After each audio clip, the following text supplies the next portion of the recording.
Muy buenas tardes. Entonces iniciamos con el tema de formulación y evaluación de proyectos de inversión, que es una de las fases del Sistema Nacional de Programación Multianual y Gestión de Inversiones, más conocido como el Invierte.pe. El Invierte.pe, si recordamos lo que conversamos la semana pasada, es una de los 11 sistemas administrativos con lo que cuenta la gestión pública, ¿no? Habíamos mencionado que el Invierte.p es uno de los 11 sistemas administrativos que está contemplado en la ley del Poder Ejecutivo como sistema administrativo. Y a la vez, habíamos mencionado también de que cada uno de estos 11 sistemas administrativos tiene un órgano rector. Y en este caso, el órgano rector del Invierte.pe es el Ministerio de Economía y Finanzas. El Ministerio de Economía y Finanzas tiene a su cargo 6 sistemas administrativos, que son, uno, el Invierte.pe o el sistema de inversión pública, el sistema de presupuesto público, el sistema de contabilidad pública, el sistema de tesorería y el sistema de endeudamiento y el sistema de abastecimiento. Entonces habíamos mencionado también que el ministerio más poderoso de los cerca de 19 ministerios que tiene el Estado peruano, justamente es el Ministerio de Economía y Finanzas, porque está a cargo de 6 sistemas administrativos de los 11 que tiene la gestión pública. Ahora, el Ministerio de Economía y Finanzas ejerce esta función como órgano rector a través de direcciones generales. Y la dirección general, que es el órgano rector del Invierte.pe, es la Dirección General de Programación Multianual de Inversiones, ¿no? La de DGPMI. Entonces, bueno, quien les habla, soy el ingeniero Robert Percachagua, tengo una maestría en proyectos de inversión, un doctorado en ciencias ambientales y ciertos diplomados que me han permitido durante cerca de 20 años de gestión, de experiencia en la gestión pública, me han permitido conocer de una manera mucho más exacta, se puede decir, de cómo funciona la gestión pública en el marco de los 11 sistemas administrativos que hemos mencionado, ¿no?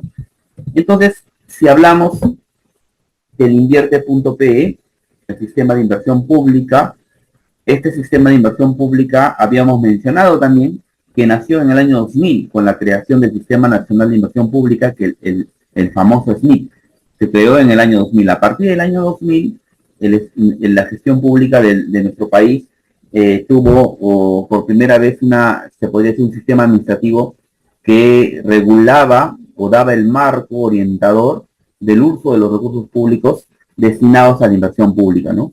Entonces, este SNIP, este famoso SNIP creado en el año 2000 como un sistema administrativo, el sistema de inversión pública fue modificado o fue transformado en el Invierte.pe en el año 2018, ¿no? Se creó con el decreto legislativo 1252, publicado el 30 del 10 del 2018. También siempre hay que tener en cuenta que un sistema administrativo se crea mediante una ley, ¿no? O su equivalente, que es un decreto legislativo. Pero una vez creado, esta ley no es suficiente porque la ley es una norma muy general, que te da pautas generales. Entonces es necesario reglamentarlo, ¿no? O sea, volverlo mucho más específico a través de un reglamento, ¿no? Y este reglamento se aprueba con el Decreto Supremo 284 en el año 2018 también, justo en diciembre de 2018, y a lo largo del 2018 a la fecha, tanto el Decreto Legislativo 1252 que crea el Invierte.pe como este Decreto Supremo que reglamenta en la ley del Invierte.pe ha sufrido modificatorias, ¿no? Ha tenido una serie de modificaciones porque a medida que la norma se va aplicando, se va ajustando a las distintas experiencias, distintas aspectos, problemáticas, ¿no? Que puedan tener, que se puedan presentar justamente durante la gestión, y es por eso que las normas se van perfeccionando, ¿no? Se van modificando, se van quitando las las normas, o mejor dicho, los artículos que no están funcionando, o se van modificando, o se van creando nuevos artículos que permitan que la gestión se desarrolle de una manera más eficiente, ¿no? Entonces, también como el decreto supremo o el reglamento es una norma también que es un poco general, ya es un poco más específico, pero sigue siendo general. Normalmente siempre en los sistemas administrativos también van a contar con directivas, ¿no? Es por eso que mediante resolución directoral 001-2019 se aprueba la Directiva General del Sistema Nacional de Programación Multianual de Inversiones el 23 de enero del 2019, ¿no? Esta directiva también ha tenido modificaciones desde su promulgación en el 2019, ha tenido modificaciones, por eso que siempre nosotros se estila poner, pues, ¿no? Se cita la ley y se dice y modificatorios. Se cita el reglamento y modificatorios. Se cita la directiva y modificatorios. ¿Por qué? Porque esto ya te va diciendo de que hay otras resoluciones directorales, o hay otros decretos supremos, o hay otras leyes que han cambiado ciertos artículos de la norma, por lo tanto es necesario tener en cuenta, no vaya a ser que estemos aplicando ciertos artículos que ya han sido modificados o cambiados o tal vez anulados, ¿no? Ahora, vamos a dar unos conceptos básicos que es necesario tenerlos en cuenta, comprenderlos, porque todo sistema administrativo, ya sea presupuesto, tesorería, contabilidad, abastecimiento, inversión pública, planeamiento estratégico, ¿no? etc., siempre tienen se podría decir, sus cargas técnicas, ¿no? Ciertos nomenclaturas o ciertos términos, es importante conocerlos para poder entender de una manera más eficiente, en este caso, el sistema de inversión pública, ¿no? Entonces, siempre nosotros vamos a escuchar la palabra brecha, ¿no? ¿Qué es la brecha? La brecha es la diferencia entre la oferta optimizada disponible, ya sea de infraestructura o de acceso a servicios públicos, y la demanda del servicio, ¿no? Esta brecha es la diferencia entre la oferta y la demanda, ¿no? Y cuando nos mencionamos una brecha, siempre va a estar relacionado a un ámbito geográfico, ¿no? Puede ser una brecha de un distrito, puede ser una brecha de una provincia, puede ser una brecha de una región o una brecha del país, ¿no? Entonces siempre va a estar determinado por un ámbito geográfico y una fecha definida, ¿no? Porque muy distinto puede ser la brecha del servicio de agua potable alcantarillado del distrito de La Yarada Los Palos del año 2025 a la brecha del mismo servicio en el presente año o en los años siguientes, ¿no? Esa brecha va a ir cambiando de acuerdo al tiempo también, ¿no? Por eso es importante mencionar la brecha, delimitando el espacio geográfico y también posicionando en un tiempo determinado, ¿no? Ahora, la brecha puede ser de cobertura o puede ser de calidad. Cuando hablamos brecha de cobertura, significa de que hay un porcentaje de población que no está siendo atendida, o sea, falta cobertura, ¿ya? Y cuando hablamos de calidad, significa de que esta población que está siendo atendida, bueno, este servicio no se le está brindando dentro de los estándares o niveles de calidad que el sector ha determinado. Entonces, podemos decir, supongamos que un cierto distrito, el 100% de su población tiene agua potable, supongamos, ¿no? Entonces, la cobertura sería el 100%. Entonces, esa brecha de cobertura ya estaría, se podría decir, atendida. Pero, ¿qué pasa si dentro de ese 100% que tiene agua potable, el 50% no recibe las 24 horas, ¿no? Recibe solamente ciertas horas durante el día? O por último, de ese porcentaje, solamente el 50% recibe agua de calidad y el otro 50% está recibiendo agua potable, pero con ciertos niveles de calidad, ¿no? Esas mediciones que se les da al agua, que no son las óptimas, ¿no? No son las que el sector ha determinado que debería tener. Entonces ya estaríamos hablando de una brecha de calidad, porque el 50% de la población no está siendo atendida dentro de con las 24 horas que tiene el día, o dentro de los límites permitidos que debería tener un agua, pues, para decirse que es de calidad, ¿no? Entonces, eso es la brecha. Puede haber brecha de agua potable alcantarillado, puede haber brecha de electrificación, brecha de servicios de educación, brecha de servicios de salud, ¿no? Está relacionado siempre la brecha con servicios públicos que puede brindar un municipio, un gobierno regional o un ministerio, ¿no? Ahora, el segundo término vendría a ser concepción técnica, ¿no? ¿Qué es la concepción técnica? Nos dice su conceptualización, se refiere a la alternativa de solución con la que se busca lograr el objetivo central del proyecto de inversión, acorde a la evaluación técnica y económica realizada en estudio de preinversión o ficha técnica, ¿no? Entonces, la concepción técnica vendría a ser, por ejemplo, cuando uno formula un proyecto de inversión, en la formulación se trabaja el famoso árbol de problemas y árbol de objetivos. En el árbol de objetivos, el árbol de problemas identificas las causas y los efectos del problema que tienes en ese momento. Y el árbol de objetivos vendría a ser las soluciones y los impactos positivos que va a tener una vez ejecutado ese proyecto, ¿no? Entonces, dentro del árbol de objetivos tienes un objetivo central que puede ser brindar el adecuado servicio de agua potable y alcantarillado a la población del distrito de La Yarada Los Palos, ¿ya? Entonces, ese es el objetivo, brindar el servicio de agua potable y alcantarillado al 100% de la población del distrito X. Ese es el objetivo central. Entonces, tú vas a hacer tu alternativa de solución, vas a trabajar todos esos componentes, todas esas actividades, acciones, componentes que necesitas para que ese objetivo se cumpla, ¿no? Puede ser la construcción de líneas de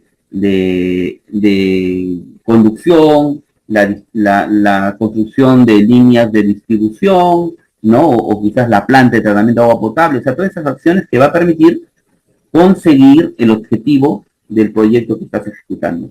Entonces, esa es la concepción técnica, esa alternativa de solución que va a conseguir que lograr el objetivo del proyecto.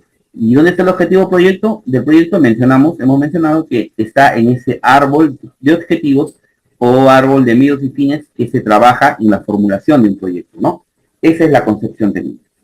Ahora, como tercer término, tenemos los estándares de calidad. ¿Qué son los estándares de calidad? Son las normas, características o especificaciones técnicas mínimas que están dentro de los factores productivos de cierto servicio, ¿no? De cierto servicio. Por ejemplo, si hablamos de un colegio, el servicio educativo, ¿cuáles son los factores productivos para brindar el servicio educativo? Pues es la infraestructura, ¿no? Son todos los colegios, las aulas, ¿no?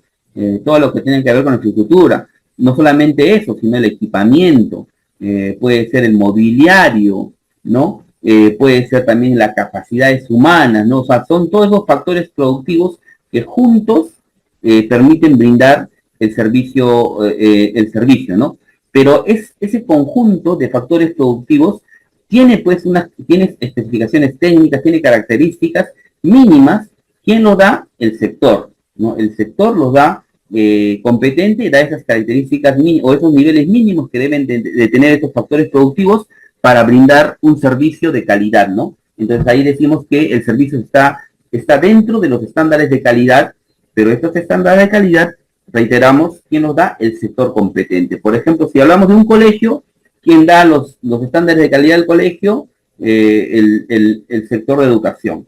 Si hablamos de estándares de calidad de un hospital, de un puesto de salud, ¿quién da esos estándares de calidad? El sector competente vendría a ser el sector salud, ¿no? Entonces, eso vendría a ser los estándares de calidad, que están determinados principalmente por las características o especificaciones técnicas que deben de tener los factores productivos que hacen posible brindar el servicio, ¿no? O la infraestructura, ¿no? Cuarto con este término, que son los fondos públicos. ¿Qué son los fondos públicos? Los fondos públicos son todos los flujos financieros que se constituyen derechos de la administración financiera del sector público. En la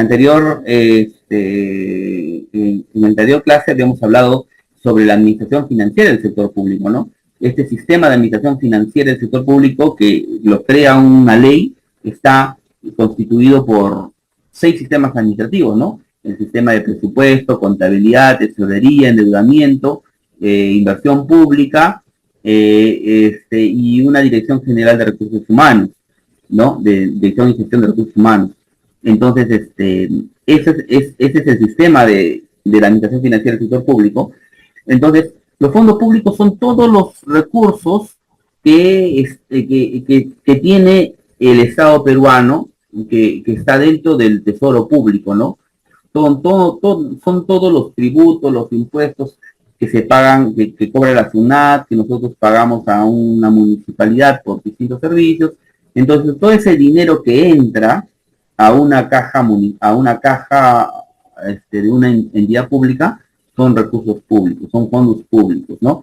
Entonces, ahora es importante que estos fondos públicos comprende todos esos flujos financieros de todas las fuentes de financiamiento.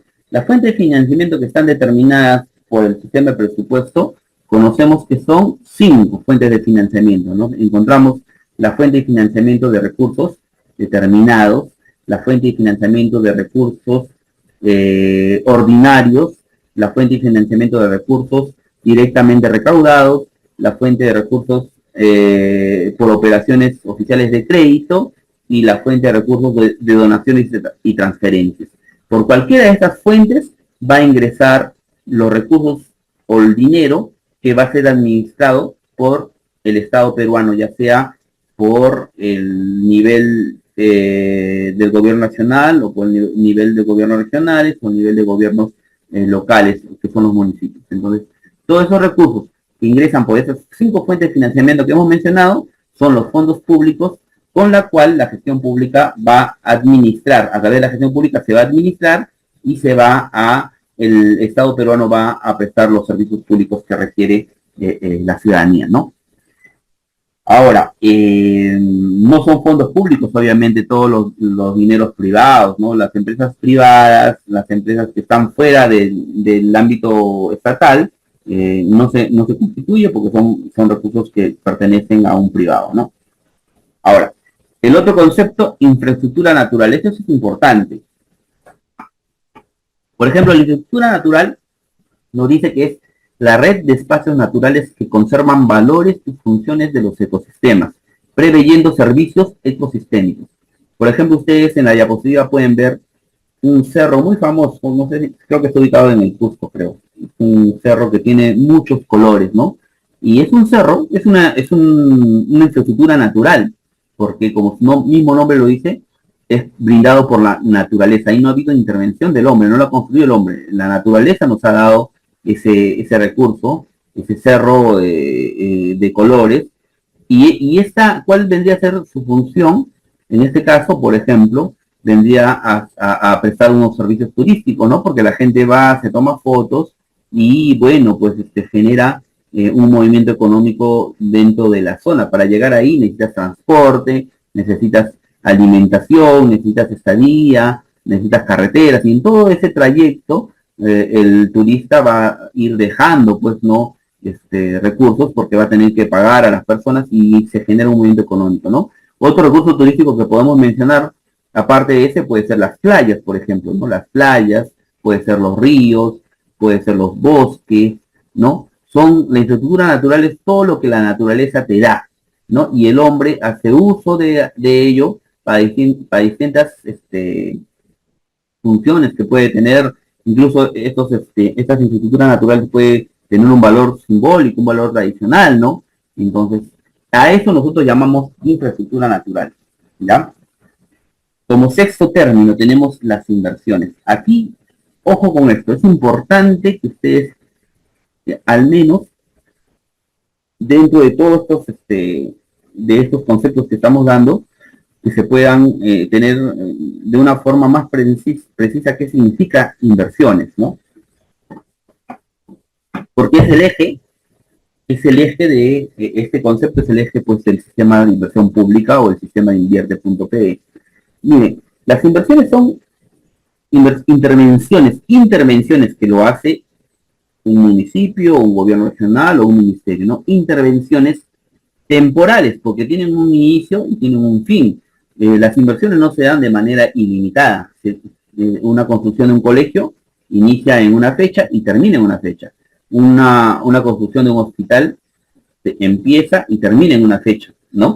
De acuerdo a lo que te arroja el expediente técnico, los estudios preliminares que se tienen que hacer.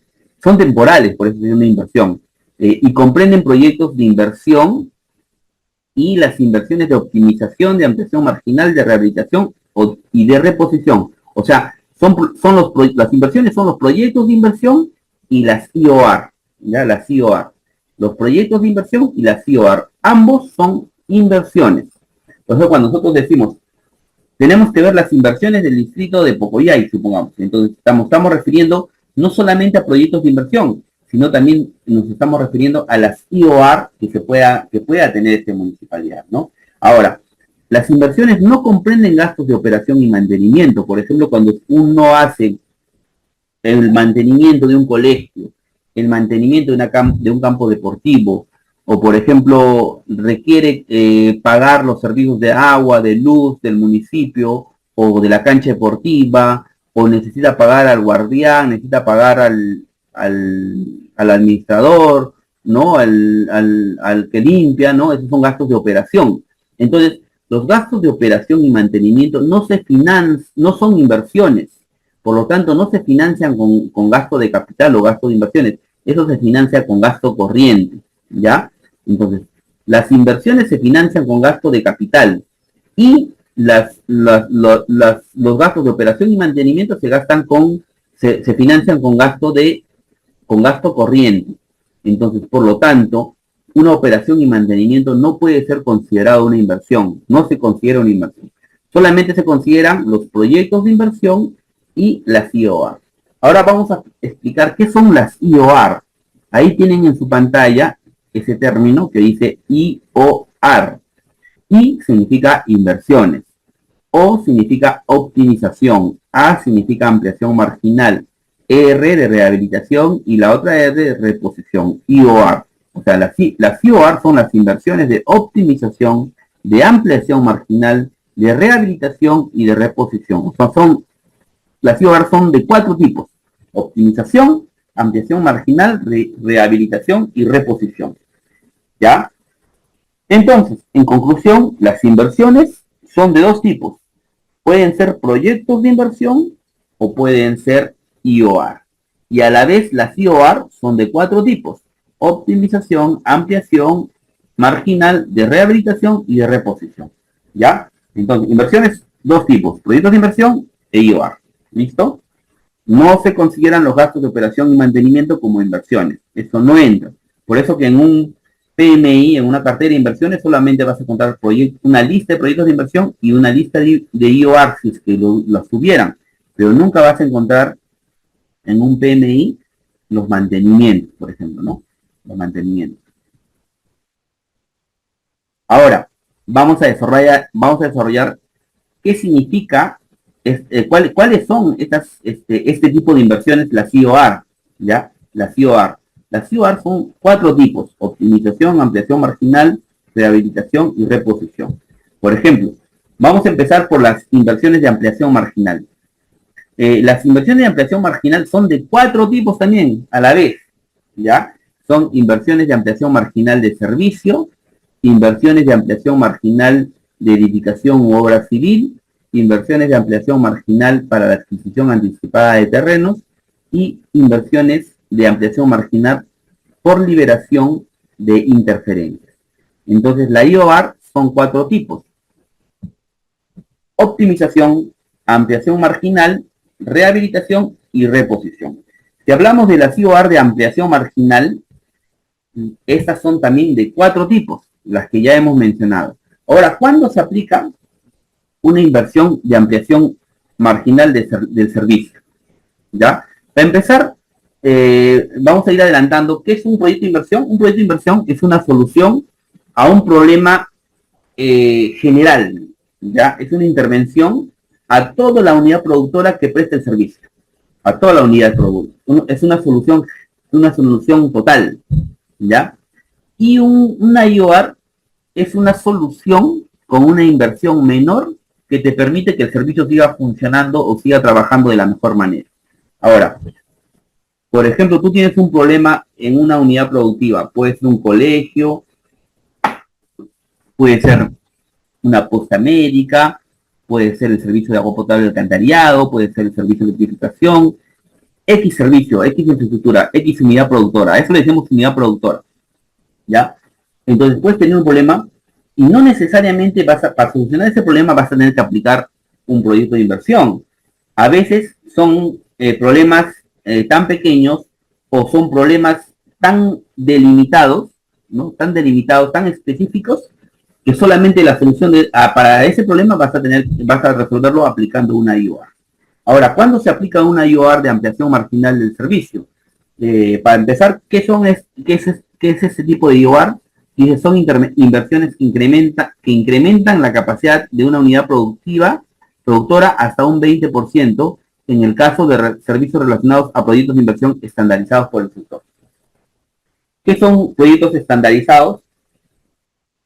Lo vamos a ver un poco más adelante, pero los proyectos estandarizados son cuando el sector determina que es un proyecto estándar.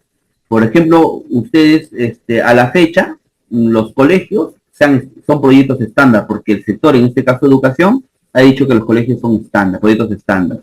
Me parece que también hay proyectos de saneamiento que han sido estandarizados por el sector competente, sería el sector vivienda, ya lo ha estandarizado.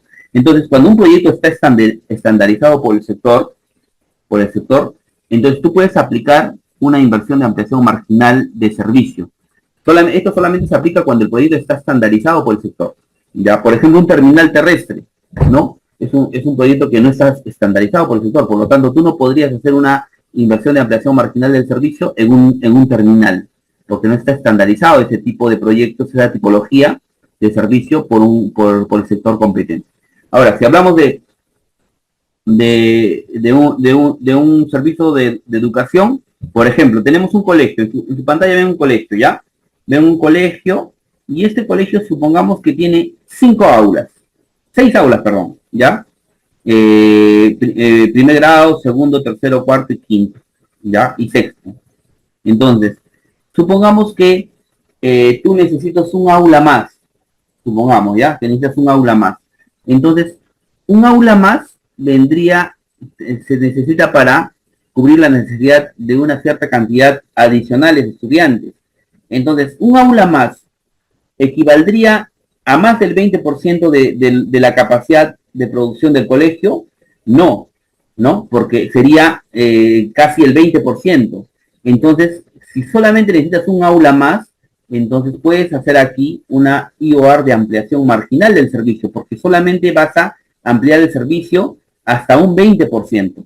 Pero si necesitarías 2 aulas o 3 aulas más, entonces ya tendrías que aplicar un proyecto de inversión. ¿Por qué? Porque estarías pasando, con la intervención de esta IOR, estarías pasando más del 20% de la capacidad de producción del servicio. Por lo tanto, si hablamos más del 20%, la solución a ese problema tendríamos que desarrollarlo bajo un proyecto de inversión.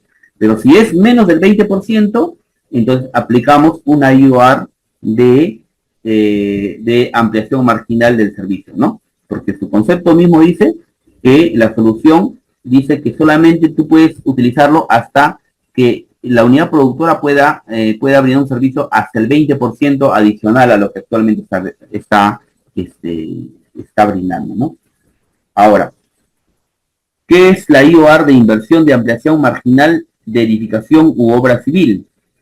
La segunda tipología de ampliación marginal, de la IOR de ampliación marginal, dice, son inversiones que incrementan el activo no financiero de una entidad o empresa pública, pero que no modifican la capacidad de producción del servicio o bienes. Si tomamos como ejemplo el mismo servicio, el servicio educativo, tenemos el colegio, tenemos 6 aulas de primaria, secundaria, tercer grado, perdón, primero grado, segundo, tercero, cuarto y quinto grado y sexto grado. Ya es un colegio de nivel básico, de primaria. Entonces, nos dice, Supongamos que necesitamos renovar el cerco perimétrico, o construir un baño adicional, o construir o remejorar la canchita del patio donde se reúnen los chicos, donde juegan la canchita deportiva. Entonces, si hacemos cualquiera de estas intervenciones, ¿estaríamos ampliando la oferta de servicio? No, porque las aulas van a ser las mismas, van a ser las 6 aulas que tenemos para la misma cantidad de alumnos que actualmente hay en ese colegio. Pero si mejoramos el cerco perimétrico o construimos o reparamos o construimos un servicio higiénico más o mejoramos la canchita deportiva que tiene o el patio que tiene este colegio, no estaríamos ampliando para nada la capacidad de producción del servicio, ¿no? Entonces, por eso mismo dice ahí, son inversiones que no incrementan o no modifican la capacidad de producción del servicio. Entonces, para ese caso, sí estaríamos aplicando una inversión de ampliación marginal de edificación u obra civil, ¿no? Para ciertos componentes que tiene la unidad productora, pero que al mejorar estos componentes, al intervenir estos componentes, no va a variar la capacidad del servicio, en este caso de la unidad productora que es el colegio, ¿no? El tercer tipo de ampliación marginal, las inversiones marginales para la adquisición anticipada de terreno. Dice, son inversiones que se derivan de una planificación del incremento de la oferta de servicios en el marco del PMI. La adquisición de terrenos deben cumplir con los requisitos establecidos en las normas técnicas aplicables para la construcción y ampliación de edificaciones o obras civiles públicas. Por ejemplo, nosotros tenemos un relleno sanitario, ¿ya? El relleno sanitario es parte del servicio público de limpieza pública. El relleno sanitario es donde una vez que la municipalidad recolecta toda la basura de su localidad, lo tiene que depositar en un lugar adecuado.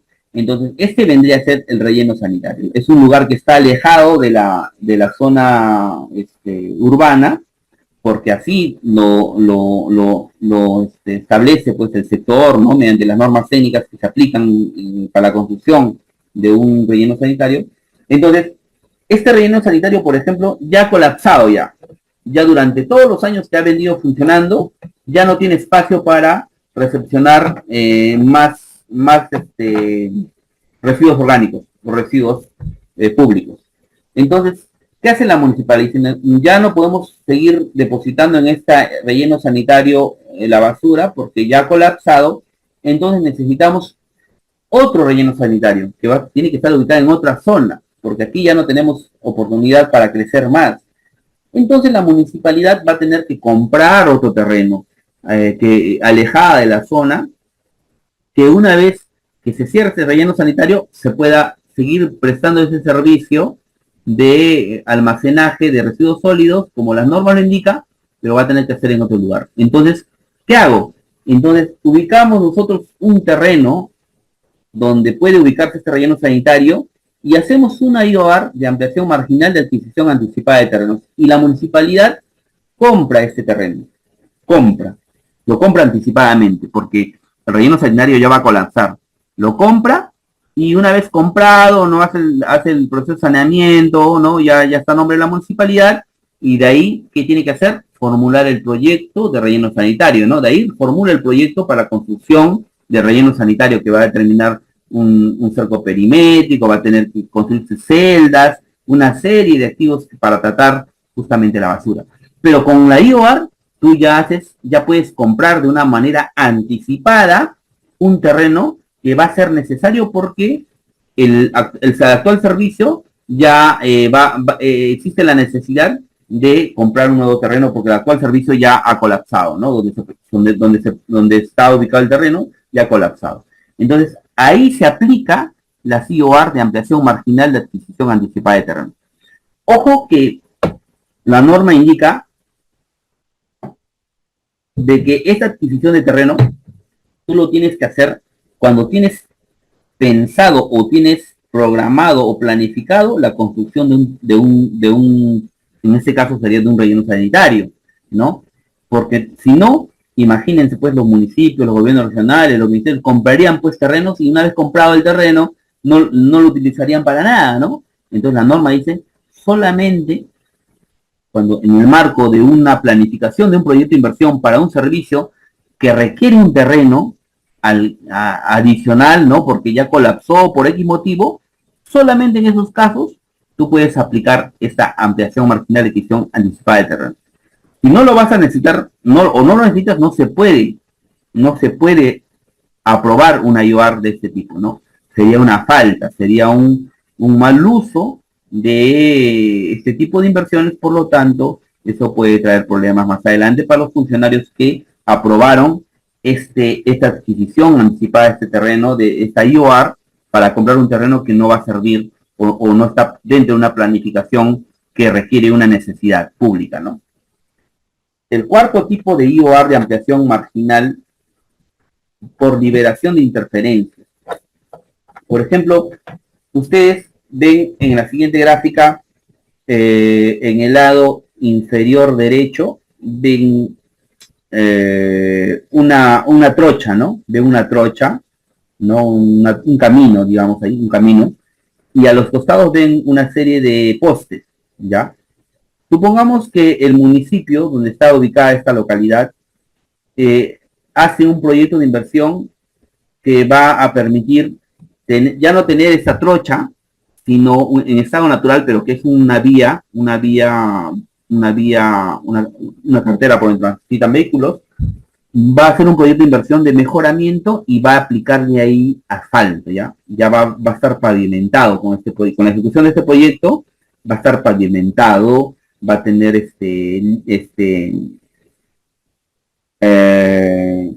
va a tener no solamente asfalto, sino va a tener una berma donde se pueden estacionar los carros, va a tener también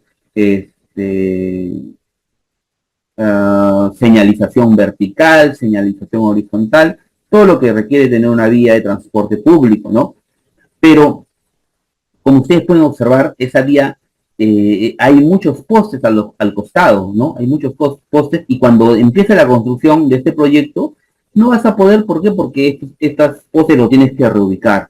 Y no solamente reubicar, sino que esos postes deben pertenecer a la empresa de servicio eléctrico, ¿no? O puede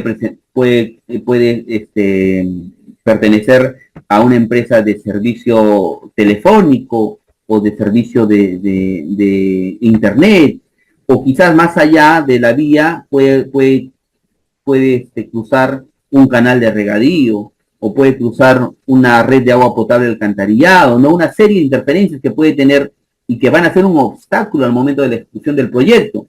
Porque si tú empiezas y no has hecho los arreglos interinstitucionales con los dueños de estos servicios para su reubicación, porque tú no puedes mover, tú necesitas coordinar, no presupuestar, todos esos trabajos, entonces la obra se va a paralizar, ¿no?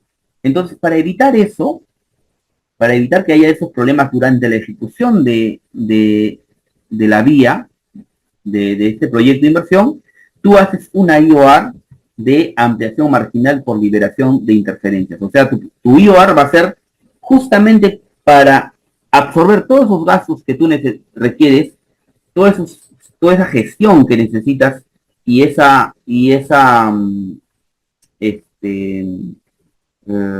traslado de esos postes a lugares más adecuados que no obstaculicen la vía. Todos esos recursos que vas a necesitar, tú lo haces a través de una IOR, ¿ya? Todo ese presupuesto que necesites, esa limpieza que tú tienes que hacer, esa liberación de interferencias que tienes que hacer, lo haces a través de una IOR. Una vez ejecutado la IOR, recién inicias la ejecución del proyecto y el proyecto empieza a ejecutarse de una manera tranquila, sin problemas. ¿Por qué? Porque con la IOR de ampliación marginal por liberación de interferencias, ya has solucionado ese obstáculo, ese problema que hubieses tenido al momento de empezar la ejecución del proyecto de inversión de carreteras, ¿no? Para eso sirve una IOR, esta IOR que hemos mencionado, para ese tipo de problemas. Ahora, ya hemos hablado de los 4 tipos de IOR de ampliación marginal, que es una de los 4 tipos de IOR. Ahora, el otro tipo de IOR son las inversiones de optimización, ¿ya? IOR de optimización. ¿Qué son las IOR de optimización? Son inversiones menores que resultan de un mejor uso y o aprovechamiento de los factores de producción disponibles de la unidad productora, mejorando el nivel de calidad o la eficiencia en la prestación del servicio. Se identifica una base de un diagnóstico de la unidad productora existente y del análisis de la brecha oferta y demanda del servicio. Por ejemplo, ¿cuándo aplicaríamos una IOR de optimización? Si utilizamos el mismo ejemplo del colegio, digamos, necesitamos, tenemos un colegio, a ver, tenemos ese colegio, como están viendo en pantalla, nivel primario, que tiene 6 aulas, primer grado, segundo, tercero, cuarto y quinto y sexto grado, ¿ya?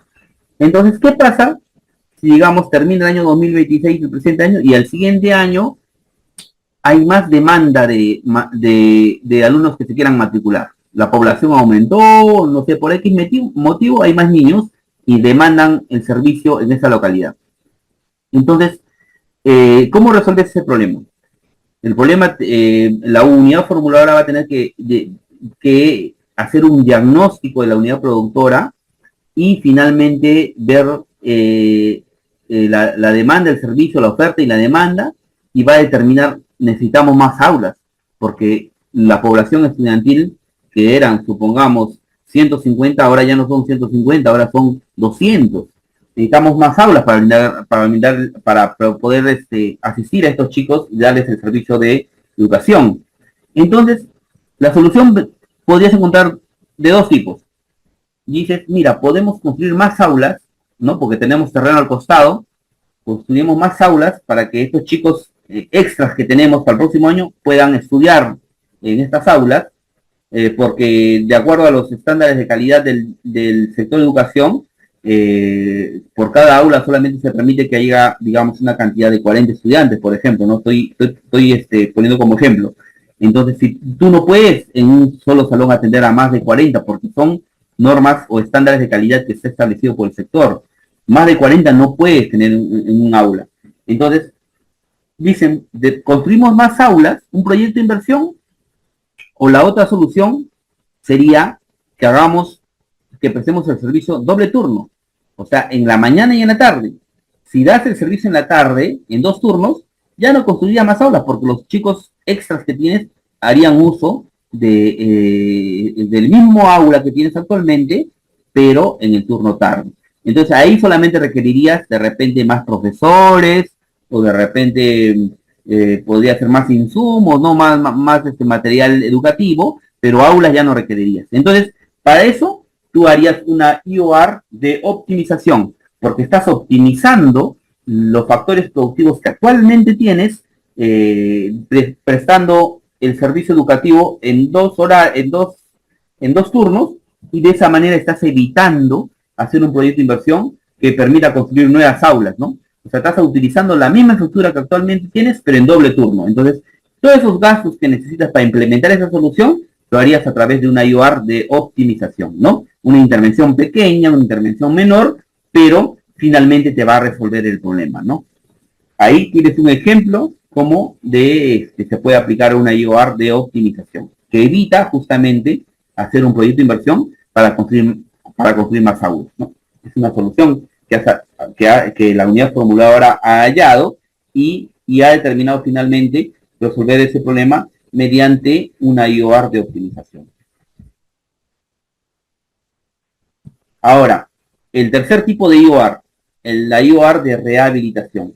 Cuando esta IOR de rehabilitación solamente se aplica para infraestructura dañada o equipos mayores, pero no se utiliza para equipamiento, ¿no? O equipos menores. Por ejemplo, si hablamos de una infraestructura dañada, por ejemplo, a ver, seguimos con el colegio.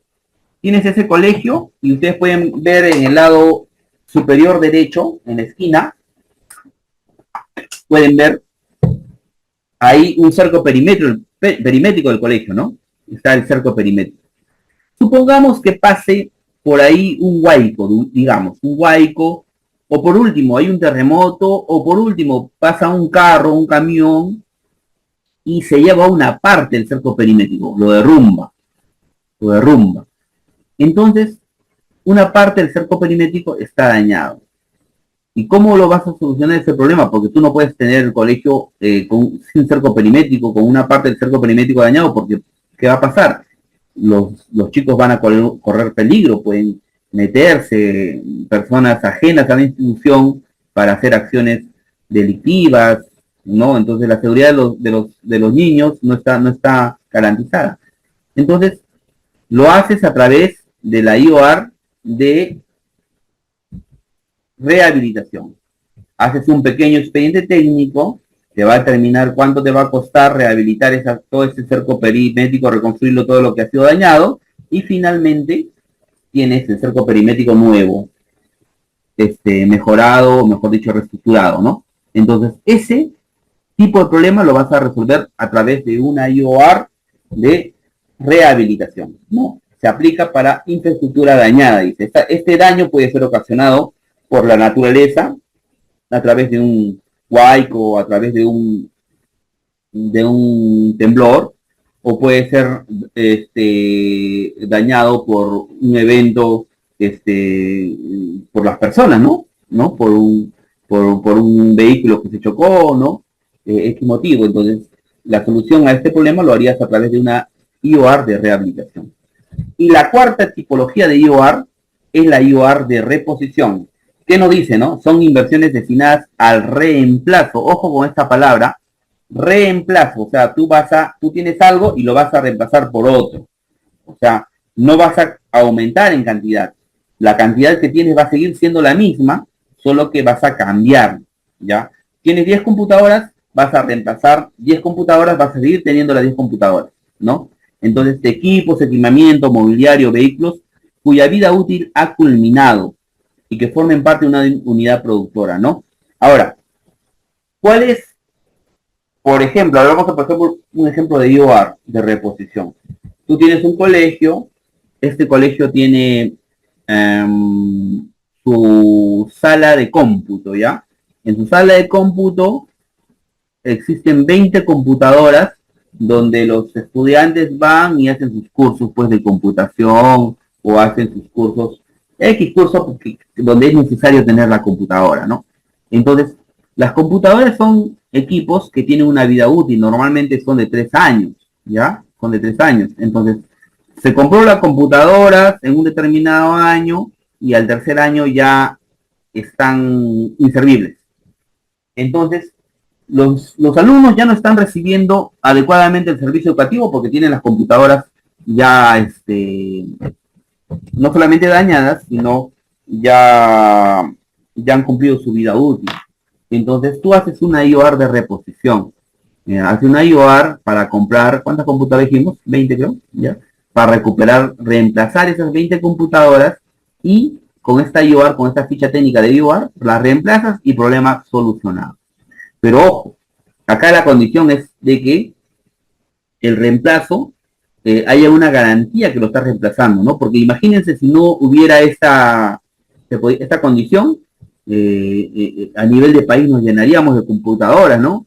O quisieran reemplazar vehículos y nos llenaríamos de vehículos, porque los vehículos que están reemplazando no los sacan, siguen funcionando, y más los nuevos, o sea, tendrías una flota enorme de vehículos. No, la condición es que tú los reemplaces, y para garantizar eso, esos vehículos tienes que darles de baja. O sea, tiene que haber una garantía de que tú lo estás reemplazando, y si tú estás reemplazando, tiene que haber una operación administrativa de darles de baja. ¿Cómo le das de baja? Los quitas del inventario, un procedimiento administrativo, ¿no? Y finalmente sacas ese equipamiento del inventario de la municipalidad. Esto es un procedimiento. Los que trabajan en logística, en patrimonio, conocen bien eso, ¿no? Entonces, la condición es que esos activos, ya sea vehículos, mobiliario, equipamiento, que tú lo vas a reemplazar a través de una IOR de reposición, tú tengas que darles de baja, sacarlos, esos equipamientos de la unidad productora, y ahí, y en ese proceso, pues, hay firmas, hay autorizaciones, ¿no? Hay autorizaciones sobre todo, ¿no? Entonces, que hacen ciertas unidades, y ellos son los responsables, es que no lo están haciendo de una manera adecuada, o no lo están haciendo de acuerdo a la verdad, ¿no? Entonces, hay ese procedimiento, y esa es la condición que se tiene que dar para una IOR de reposición. Y no, imagínense, pues, no, una municipalidad que tiene 5 camionetas, diga, yo quiero reemplazar mis 5 camionetas porque ya no funcionan, ya cumplieron su vida útil. Entonces compro las 5 camionetas más pero esas 5 que supuestamente estoy reponiendo, no los saco de mi inventario, no los doy a baja y siguen funcionando. Ya no tendría 5, tendría 10. Imagínate si el Estado, todos los municipios harían eso. Imagínate la cantidad de vehículos que se llenaría el Estado, ¿no? Entonces, para evitar eso, esta IOAR de reposición dice que la condición es que lo reemplaces, pero esas unidades, esos vehículos que estás sacando, lo des de baja, ¿no? Hagas ese procedimiento administrativo que involucra informes, que involucra responsabilidades, autorizaciones, pero que se tienen que hacer para garantizar de que no hagan un mal uso de esta IOAR de reposición. Ahora, el concepto de servicio. El concepto de servicio, de nivel del servicio, ¿no? Es la condición o existencia que se establece para definir el alcance y las características de los servicios a ser provistos. Es establecido por el órgano técnico normativo del sector competente. Por ejemplo, nivel de servicio, un ejemplo de nivel de servicio, ¿no? En el sector de educación, el servicio de educación, los niveles de servicio son primaria, nivel de servicio secundaria, nivel de servicio universitario, nivel de servicio tecnológico, ¿no? Son niveles de servicio, pero ¿quién lo da esos niveles de servicio? El sector responsable. En este caso sería educación. Si hablamos de salud, tenemos postas, tenemos centros de establecimiento de salud, tenemos hospitales nivel 1, nivel 2. ¿Quién lo da esos niveles? El sector salud, ¿no? Entonces, eso es el nivel del servicio, ¿no? Que dentro del servicio que se da, una entidad pública, no, el servicio nunca va a ser homogéneo, siempre va a haber niveles, ¿no? Niveles de servicio, como los que hemos mencionado. El programa multianual de inversiones. El programa multianual de inversiones es un término que siempre ustedes van a escuchar. Es un término que siempre van a escuchar cuando se habla de inversión pública, más conocido como el PMI, Programa Multianual de Inversiones, ¿no? Contiene el diagnóstico de la situación de brechas de infraestructura o acceso a servicios, los criterios de priorización y la cartera de inversiones bajo responsabilidad funcional de un sector, de un ministerio, de un gobierno regional, un gobierno local, ¿no? O una empresa pública bajo el ámbito de FONAF. El Programa Multianual de Inversiones, lo vamos a explicar más adelante, que es el PMI, es un instrumento del invierte.pe, un instrumento de gestión que permite tener ciertos documentos como son el diagnóstico de brechas, los criterios de priorización y la cartera de inversiones. Tienen estos tres documentos, ¿ya? Diagnóstico de brechas, los criterios de priorización y la cartera de inversiones, ¿no? Ese es el PMI, el Programa Multianual de Inversiones, y se hacen por 3 años, como mínimo 3 años. Y los gobiernos regionales, los gobiernos locales o los ministerios tienen su PMI. Todas las entidades públicas del Estado tienen su PMI, su Programa Multianual de Inversiones, ¿ya? Siempre van a tener eso. El proyecto de inversión, ya hemos explicado, las inversiones son de 2 tipos, proyectos de inversión o IOR. ¿Qué es un proyecto de inversión? El proyecto de inversión corresponde a intervenciones temporales, ¿no? Hemos dicho que tiene un inicio y tiene un fin. Una inversión no puede ser limitado. Que se financian total o parcialmente con recursos públicos. Cuando hablamos totalmente, porque el proyecto de inversión lo está financiando con recursos públicos en su totalidad. Pero cuando hablamos parcialmente, un proyecto de inversión puede ser financiado una parte por el Estado y otra parte puede ser financiado por la misma gente. Por ejemplo, tú haces un proyecto de inversión de pistas y veredas y, digamos, no tienes plata para las veredas, entonces solamente para la calzada, tú puedes hacer que la gente dé un aporte, ¿no? Un aporte que permita, pues, tener más recursos para hacer la vereda, ¿no?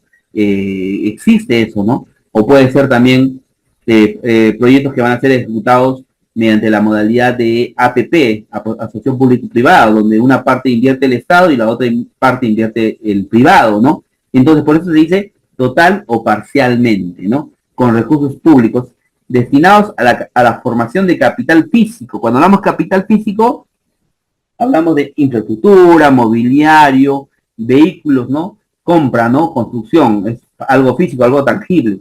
Cuando hablamos de capital humano, significa que el proyecto va a tener componentes de capacidades, va a haber un presupuesto para sensibilizar, va a haber un presupuesto para capacitar, ¿no? Por eso hablamos que con un proyecto de inversión se forma capital humano, ¿no? A través de las capacitaciones, a través de la sensibilización, aumentas conocimiento en la población, ¿no? Puede ser un capital institucional. A través de un proyecto tú puedes hacer documentos de gestión, ¿no? Documentos de planificación, ¿no? Documentos instructivos, una serie de instrumentos que requiere la entidad pública para que pueda tener un norte, ¿no? Cómo aplicar, pueda ser aplicado estos instrumentos por los servidores públicos y de esta manera puedan ejercer mejor sus funciones. Esos documentos lo puedes hacer a través de un proyecto de inversión, por eso que se dice que forma capital institucional también, intelectual, cuando son proyectos de universidades que generan pues proyectos de investigación. Y o natural, ya hemos mencionado de que cuando hablamos de una infraestructura natural es necesario preservarlas, conservarlas, ¿no? A veces mejorarlas, por ejemplo, ¿cómo vemos nosotros que nuestras zonas altandinas se están perdiendo pues los pastizales, los bofedales? Entonces tú puedes hacer un proyecto de siembra y cosecha del agua que va a permitir que se arborice, se aumente la vegetación natural que ha habido antes y se vuelva a restablecer eso. Entonces eso lo puedes hacer a través de un proyecto de inversión que va a formar capital natural, ¿no? Que tenga como propósito, ojo, esto es importante, ¿cómo diferencias tú un proyecto de inversión y una IOR? Porque ambos son inversiones, ¿ya? Ambos son inversiones. Puede ser una inversión, puede ser de tipo proyecto de inversión o puede ser de tipo IOR. ¿Cómo lo diferencias? Por el nombre, ¿no? Porque los proyectos de inversión tienen como propósito crear, ampliar, mejorar o recuperar. Todo proyecto de inversión va a empezar el nombre con uno de esos 4 términos. Puede ser creación de la posta médica X, creación del campo deportivo X, creación de la institución educativa, los claveles, ¿no? Crear algo que no existe y va a existir a través del proyecto. Ampliación de la cobertura de agua potable de alcantarillado, ampliación del colegio, ¿no? Del colegio Los Claveles, ¿no? Ahí nos dice que el servicio existe, sino que tú vas a aumentar la cobertura, ¿no? Vas a ampliar. El otro término es mejorar. El servicio existe, pero no se está brindando de una manera adecuada, no se está cumpliendo con los estándares de calidad. Entonces vas a hacer mejoramiento del campo deportivo, mejoramiento de la posta médica, mejoramiento del colegio X, ¿no? O recuperar, cuando el servicio alguna vez existió, hubo un sismo, hubo un evento antrópico o natural que ha ocurrido y el servicio actualmente no existe. Entonces tú, mediante un proyecto de inversión, vas a recuperar ese servicio que existía, ¿no? Entonces, cualquiera de estos 4 términos, que es crear, ampliar, mejorar o recuperar, son los términos que siempre van a iniciar los nombres de un proyecto de inversión. Si tú ves una inversión que inicia con estos nombres, con estos términos, crear o ampliar o mejorar o recuperar, entonces tú automáticamente vas a decir, este es un proyecto de inversión, ¿ya? Las IOR empiezan con otra terminología, con cualquier otra terminología, pero los proyectos de inversión solamente empiezan con estos 4 tipos de términos que hemos mencionado. Así tú lo diferencias que es un proyecto es una forma rápida de diferenciar que es un proyecto de inversión y que es una IOR, ¿no? Proyectos estándar, ya lo hemos mencionado, dice, es aquel proyecto que se caracteriza por tener un diseño homogéneo del proceso de producción del servicio que lo hace susceptible de ser replicable y repetible. Por ejemplo, cuando un sector decide estandarizar un proyecto de inversión, cuando su construcción tiene un diseño homogéneo. Por ejemplo, un servicio de agua potable alcantarillado ¿Qué componentes necesitas? Necesitas un componente de captación, necesitas un componente de conducción que va a conducir el agua y un componente de distribución, ¿no? Un colegio, ¿qué necesitas? Un cerco perimétrico, unas aulas, un patio, necesitas servicios, o sea, son proyectos que tienen un diseño homogéneo, que tú lo puedes construir de tal manera en cualquier lugar del país, en la sierra, en la selva, en la costa, no, tiene un diseño homogéneo. Entonces, cuando un proyecto, un servicio, una unidad productora tiene estas condiciones, entonces el sector dice, entonces vamos a estandarizar este proyecto. Con un documento, vamos a decir, este tipo de proyecto es estándar por el sector, ¿no? A eso se llama proyectos de inversión estándar. ¿Y por qué es importante? Porque hemos mencionado que la IOR de ampliación marginal solamente se aplican para proyectos estándar, ¿ya? Entonces, si un proyecto no está estandarizado por el sector, entonces no puedes hacer, para la solución de un problema de esa unidad productora, no puedes aplicar una IOR de ampliación marginal, porque la IOR de ampliación marginal solamente se aplica para proyectos que están estandarizados. Por eso es importante saber si un proyecto es estándar o no es estándar, porque nos va a permitir aplicar ciertas IOR que solamente se aplican para proyectos de este tipo, ¿no? La unidad ejecutora, acá hay que tener bastante cuidado. El invierte.p tiene un órgano que dice Unidad Ejecutora de Inversiones, las famosas UEI, ¿ya? Las UEI son órganos que están registrados en el Banco de Inversiones como unidades ejecutoras de inversiones. Por lo tanto, estos órganos de la entidad que están registrados como UEIs pueden ejecutar proyectos, porque están, como quien dice, inscritos como unidades ejecutoras de inversiones. Ahora, si hablamos solamente de unidad ejecutora, no nos referimos a UEIs, a unidades ejecutoras de inversiones. Las unidades ejecutoras es un término del sistema de presupuesto público. Cuando se aprueba la ley de presupuesto público, se aprueba también un presupuesto para una serie de instituciones públicas a nivel nacional. Entonces, una entidad pública que tiene presupuesto dentro de la ley de presupuesto, esa es una unidad ejecutora. Se designa una unidad ejecutora o se le llama pliego. Unidad ejecutora o pliego. Pero es un término del sistema de presupuesto público. Pero no nos debemos confundir cuando decimos unidad ejecutora y unidad ejecutora de inversiones. La unidad ejecutora de inversiones no es un pliego, no es una institución que tiene un presupuesto dentro de la ley de presupuesto. La unidad ejecutora de inversiones es un órgano de una entidad que está inscrita en el invierte.p para poder ejecutar proyectos de inversión. Ya, esa es la diferencia, no se confundan. Unidad ejecutora es un pliego presupuestal que tiene presupuesto en la ley de presupuesto, y unidad ejecutora de inversiones es un órgano que ha sido designado por la entidad para que pueda ejecutar proyectos de inversión pública, ¿no?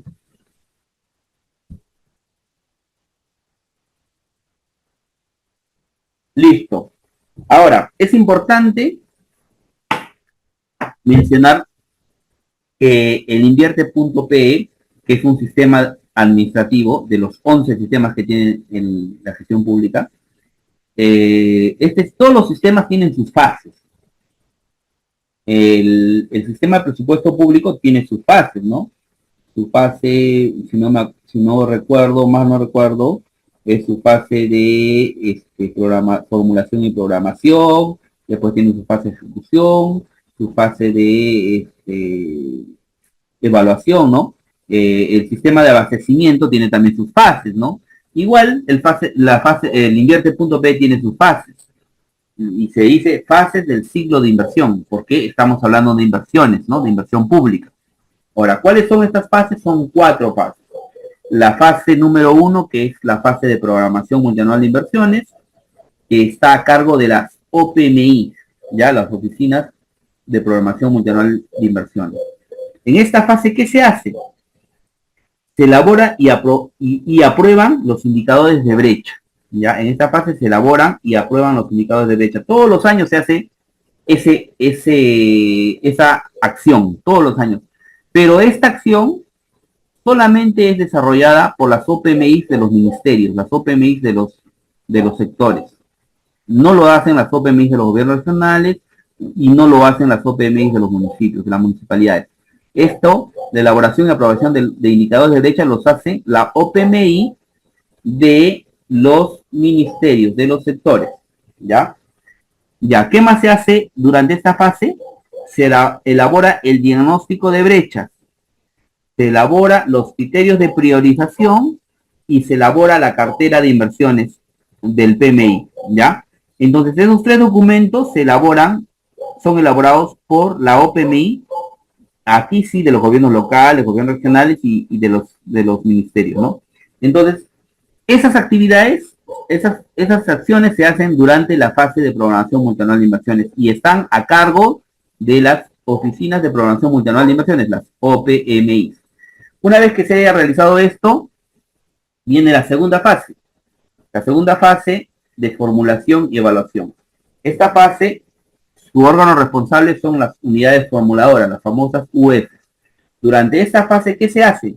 Se formulan, evalúan y declaran la viabilidad de los proyectos de inversión, que es un tipo de inversiones, y se elaboran y aprueban la COR, que es el segundo tipo de inversiones. Ahora, acá notan algo importante, miren, cuando hablamos de formulación, evaluación y declaración de viabilidad, nos referimos a proyectos de inversión. Un proyecto de inversión se declara viable, se formula y se declara viable. Pero las COR no se formulan o no se declaran viable. Las COR se elaboran y se aprueban, ¿ya? Esos son términos que hay que saberlo. Cuando hablamos, está el proyecto de inversión declarado viable, ya, proyecto de inversión. Cuando hablamos de una inversión que está aprobado, ya, IOR, ¿no? Eso es importante manejar esos términos porque nos va a permitir un poquito entender con mejor claridad cuando hablamos, pues, de inversiones públicas, ¿no? Y durante esta fase también, antes de formular un proyecto de inversión o antes de elaborar una ficha de IOR, la UEI tiene que verificar dentro de su banco de inversiones, dentro de su lista de proyectos que tiene declarados viables o aprobados, que no haya una duplicidad, ¿no? Que no haya un otro proyecto o una IOR que atienda el mismo problema por la cual intenta resolver nuevamente. Entonces, no solamente tiene que ver si ellos tienen un proyecto igual ya elaborado, ya aprobado o ya declarado viable, sino también coordinar con otras entidades como el municipalidad provincial o a lo mejor el ministerio, si ellos dentro de sus competencias compartidas han formulado un proyecto o una IOR que va a resolver ese problema que actualmente tienen, ¿no? Entonces, esa es la función de la UF, ¿no? Verificar que no haya una duplicidad de inversiones, ¿no? Ya proyectos que hayan sido formulados y declarados viables o IOR que hayan sido elaborados y aprobadas y estén registrados en el banco de inversiones, ¿no? Tiene que verificar siempre eso, que no haya un proyecto ya o una IOR ya existente, ¿no? Antes de hacer un nuevo proyecto o una nueva IOR. De ahí tenemos la fase número 3, la fase de ejecución. Dentro de esta fase hay dos etapas. Se elabora el expediente técnico o documento equivalente y la etapa de ejecución física del proyecto, que es justamente ya la construcción, ¿no? Tangibilizar lo que tienes en un documento, que es el expediente técnico, convertirlo en realidad, ya construirlo, ¿no? Esas son las dos etapas de la fase de ejecución. Quien está a cargo de esta fase de ejecución son lo que hemos mencionado hace un rato, las unidades ejecutoras de inversiones, las UEI, que son ciertos órganos de la institución que han sido registrados y designados ante el invierte.pe en el Banco de Inversiones para poder ejecutar proyectos de inversión, ¿ya? Y entonces, esta UEI es responsable de esta fase, es responsable de elaborar el expediente técnico, es responsable de la ejecución del proyecto. Por lo tanto, todas las modificaciones que puedan tener ese proyecto de inversión o esa IUR dentro durante la ejecución física, esas modificaciones ellos tienen que registrarlo en el banco de inversiones. ¿Cuáles son esas modificaciones que puedan haber durante la ejecución física? Puede haber modificaciones de ampliaciones de plazo, modificaciones de deductivos, modificaciones de adicionales, todos esos cambios que puedan haber durante la ejecución física del proyecto, tiene que ser registrado por las UEIs en el banco de inversiones, ¿no? En el marco del principio de transparencia de la inversión pública, ¿no? Tiene que ser registrados todos esos cambios, ¿no? Su resolución que aprueba, todo eso tiene que estar registrado en el banco de inversiones, sistematizado. Y tenemos la cuarta y última fase, que es la fase de funcionamiento. ¿Quién es el órgano responsable de esta fase? Es el área usuaria. ¿Ya? El área usuaria es el responsable de la fase de funcionamiento. Por ejemplo, el Servicio de Seguridad Ciudadana. ¿Quién es el área usuaria? La Subgerencia de Seguridad Ciudadana. El Servicio de Limpieza Pública. ¿Quién es el área usuaria? La Subgerencia de Gestión Ambiental. El Servicio de Agua Potable y Alcantarillado. ¿Quién es el área usuaria? La EPS. El Servicio de Electrificación. ¿Y quién es el área usuaria? Electrosur. Entonces, esta entidad o área usuaria es responsable de la fase del funcionamiento, ¿no? La fase de funcionamiento es que una vez que ya ha sido construido, creado, mejorado, ampliado, recuperado el servicio mediante un proyecto de inversión o una IOR, entonces esto va a entrar en funcionamiento y va a empezar a brindar los servicios a la población. Entonces, ¿qué va a requerir durante esa fase? Va a requerir que tenga gastos de operación y mantenimiento durante todos los años. Entonces, esta operación y mantenimiento tiene que ser ejecutadas por el área usuaria, ellos son los responsables. Y al tener gastos de operación y mantenimiento se necesita recursos, se necesita fondos. Entonces, el área usuaria va a ser el responsable de prever justamente que la entidad todos los años le asigne cierto presupuesto para poder cumplir con los gastos de operación y mantenimiento de la unidad productora y de esta manera el servicio se dé de una manera adecuada, ¿no? Así es, entonces esas son las 4 fases del ciclo de inversión y ahí están los 4 órganos que están a cargo de cada fase de un proyecto de inversión, ¿no? Bueno, vamos a hacer un paréntesis en estos momentos, un receso de 5 minutos para continuar con la exposición. Muy bien. Entonces ya hemos visto las fases del ciclo de inversión. Ahora vamos a ver las funciones de los órganos que hemos visto hace un ratito, ¿no? Los órganos del invierte.pe que están a cargo de cada fase del ciclo de inversión, ¿no?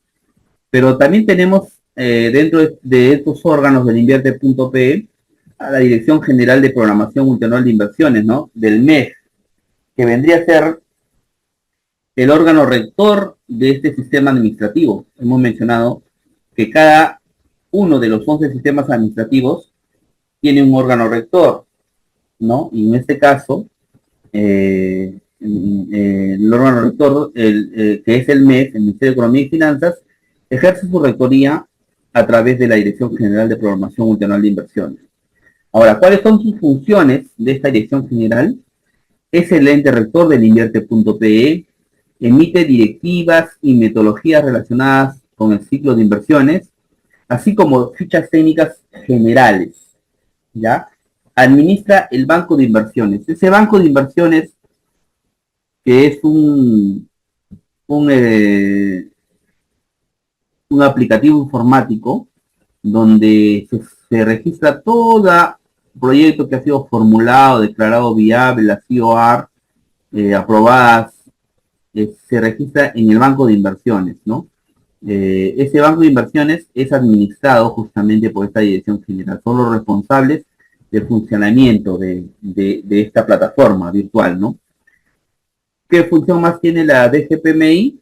Aprueba los perfiles profesionales y responsables de las OPMI y las UF.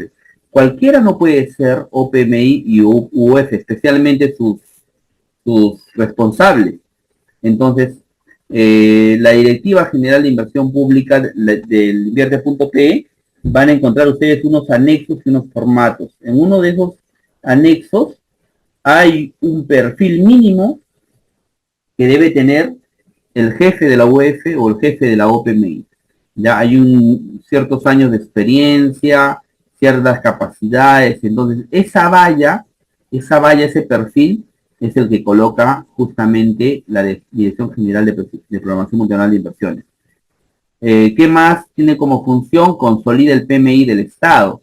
Esta consolidación lo hace cuando todos los municipios, los más de 1880 municipios que hay a nivel nacional, más los gobiernos regionales y los ministerios, elaboran su PMI, entonces esta dirección general los consolida. Agarra todos los PMI que registraron en el Banco de Inversiones, los consolida y lo convierte en un solo PMI del Estado, ¿no? En un solo PMI del Estado. Ese trabajo es función de esta dirección general. Emite opinión de proyectos o programas financiados con endeudamiento externo del gobierno nacional. Cualquier proyecto que una municipalidad o un gobierno regional quiera financiarlo con endeudamiento público, antes de que pueda hacerse esta autorización, requiere justamente una opinión de la dirección general, de esta dirección general. Solamente para los casos que los proyectos van a ser financiados con endeudamiento, ¿no? Donde el Estado va a ser el garante, ¿no? Requiere una opinión de esta dirección general. Brinda capacitación, asistencia técnica. Esta dirección general tiene como responsabilidad y función cada cierto tiempo capacitar a todos los operadores del Invierte.p, a las unidades formuladoras, a las OPMI, a las UEI, tiene que capacitarlos porque durante todo el tiempo, los años, se presentan modificaciones a la norma, se presentan nuevos cambios, nuevas experiencias, nuevos conocimientos, entonces todo ese conocimiento que puede adquirir, la Dirección General tiene que transmitir a todos los operadores de los 3 niveles de gobierno para que la gestión pública pueda desarrollarse de una mejor forma, ¿no? Ahora, aquí vemos el órgano resolutivo, ¿no? El órgano resolutivo, en el caso de un ministerio, es el ministro; en el caso de un gobierno regional, es el gobernador regional; en el caso de una municipalidad, es el alcalde, ¿ya? Entonces, ¿cuáles son sus funciones? Designa a la OPMI, ¿no? El órgano resolutivo es el que va a designar al jefe de la OPMI mediante un acto resolutivo, ¿no? Un documento de gestión que ellos acostumbren realizar dentro de su entidad. Aprueba las brechas identificadas y los criterios de priorización asociados a su PMI. Cuando la OPMI elabore las brechas, el diagnóstico de brechas, y elabore los criterios de priorización, estos van a requerir la aprobación del órgano resolutivo, y el órgano resolutivo lo va a hacer a través de una resolución, ¿no? Aprueba el PMI. Una vez que tenga los criterios de priorización, la OPMI haga los criterios de priorización, el diagnóstico de brechas y la cartera de inversiones, esos 3 instrumentos conforman el PMI, el Programa Multianual de Inversiones, ¿no? Y ese instrumento tiene que ser aprobado por el órgano resolutivo de la entidad. Aprueba las modificaciones del PMI cuando cambian los objetivos, metas e indicadores, y aprueba la elaboración de expediente técnico y ejecución de proyectos. Esto es importante. Cada vez que se tenga que hacer un expediente técnico o ejecutar un proyecto de inversión, requiere que el órgano resolutivo lo apruebe. ¿Por qué? Porque esto va a involucrar presupuesto público, presupuesto que está destinado para inversiones durante ese año. Entonces se necesita de que haya un responsable, pues un responsable pues máximo, ¿no? En este caso, esa función es del órgano resolutivo, ¿no? De la entidad. Ahora, las funciones de la Oficina de Programación Multianual de Inversiones, las OPMI, es elaborar el diagnóstico de brechas, ¿ya? Es un documento, uno de los 3 que hemos mencionado que forman el PMI. Propone los criterios de priorización, que es el otro documento de la cartera de inversiones, y elabora y actualiza la cartera de inversiones, el tercer documento. Esos 3 documentos forman parte del PMI, ¿no? Por eso ahí dice una de sus funciones, elabora el PMI, porque tiene que hacer el diagnóstico de brechas, tiene que hacer los criterios de priorización, y tiene que finalmente proponer la cartera de inversiones, ¿ya? Esos tres documentos forman el PMI. Entonces, finalmente, la OPMI elabora el PMI. ¿Qué funciones más tiene? Realiza el seguimiento de las metas de producto para el cierre de brechas y monitorea el avance de la ejecución de las inversiones. También realiza las evaluaciones ex post. Una vez que el proyecto ha sido ejecutado, ya está en la fase de funcionamiento, el proyecto, entonces se hacen ciertas evaluaciones ex post. Entonces, estas evaluaciones ex post los hace las OPMI. ¿Y por qué se hacen estas evaluaciones ex post? Porque el objetivo es recopilar experiencias, recopilar conocimientos adquiridos, ¿no? Para poder en un próximo proyecto similar se pueda tener en cuenta y no cometer los errores, pues, ¿no? Que se hayan podido cometer en proyectos similares y de esta manera perfeccionar el actuar de los gestores públicos, ¿no? Entonces, esa es la finalidad de hacer estas evaluaciones de ex post que son funciones de las OPMI. ¿Ya? Ahora, las unidades formuladoras, las UFs, ¿cuáles son las funciones de las unidades formuladoras? Determina la idea de proyecto de inversión o IOR. La U, por ejemplo, cuando una unidad orgánica de una entidad, de una municipalidad, tiene un problema, ¿no? Tiene un problema con los servicios que ellos están a cargo de prestar, son las áreas usuarias, tienen un problema. Ellos recurren a la unidad formuladora como órgano técnico y son las unidades formuladoras los técnicos idóneos y responsables de determinar cuándo esa solución a ese problema que tienen estas áreas usuarias se va a hacer mediante un proyecto de inversión o se va a solucionar mediante una IOA. Esa determinación lo hace la unidad formuladora de proyecto, ¿ya? No es que el área usuaria o la unidad ejecutora de inversiones o el alcalde, los regidores o el gerente X diga, hagamos una IOA o hagamos un proyecto de inversión. No. Esa determinación lo hace la unidad formuladora. ¿Por qué? Porque es una unidad, es un órgano técnico que se supone que ahí están los especialistas dentro del sistema de inversión pública, o sea, son los eruditos, los máximos, los más especialistas que puede haber para que están a cargo de esta función, ¿no? Ellos son los que van a determinar cuándo se aplica un proyecto de inversión y cuándo se aplica una IOA. Eso es una función y responsabilidad de las UF. ¿Ya? Ahora, otra función, formula, evalúa, declara viables los proyectos de inversión pública, ya hemos mencionado, se formulan y se declaran viables los proyectos de inversión pública. Y se elaboran y aprueban las IOA. Son términos que hay que tenerlo bastante en cuenta. Otra función de la UF es registra en el banco de inversiones. Una vez que haya declarado viable el proyecto de inversión o haya aprobado la IOR, ellos tienen que registrar en el banco de inversiones estos estudios o estas fichas. Se hacen a través de ciertos formatos que ya están establecidos y la UF de esta manera registra esas inversiones en el banco de proyectos, mejor dicho, en el banco de inversiones. Y esa es su responsabilidad de ellos. Otra función es responsable del archivo de las inversiones. Las UFs todos los años formulan, declaran viables proyectos y aprueban IOR. Entonces, ellos tienen como función llevar un inventario de todos estos documentos técnicos. Deben tener una especie de acervo documentario donde deben tener una copia original de todos los proyectos o IOR que se han formulado y aprobado, declarado viable y aprobado durante todos los años. ¿Y esto por qué? Porque muchas veces cuando tú haces un proyecto de inversión, requieres información, fuentes de información secundarias, datos, ¿no?